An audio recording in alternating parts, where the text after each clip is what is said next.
Hi, today we're going to go over the standard form conversion using point slope form and slope intercept form. And as you can see, I'm going to go over 19, 20, 21. I'm going to start with 19. As you look at 19, I want to concentrate mostly on this standard form idea. Standard form is a formula of y minus y equals m times x minus x. And then we have this here. We're going to use the 9 from over here, the negative 6 for the m, and the negative 9 for the x. And as we go through, we're going to get y minus 9 equals negative 6x minus 54.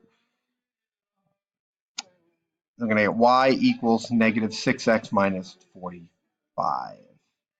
And then we end up, when we do convert over to standard form, because now we have it in slope-intercept form, we're going to go over to 6x plus y equals negative 45. And that's standard form. Because the x and the y are on the same side, the x is positive, and there are no fractions.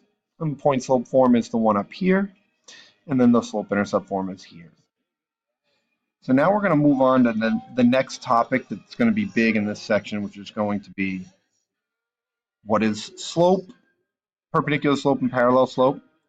So when you look at this example, we have negative 1 over 3. Negative 1 over 3 is the parallel slope, and then you have to do opposite reciprocal. So make that a positive, and then do the flip. Perpendicular slope is 3 over 1. So that brings us to perpendicular parallel. So that's how you find the perpendicular slope. Weather outside is frightful.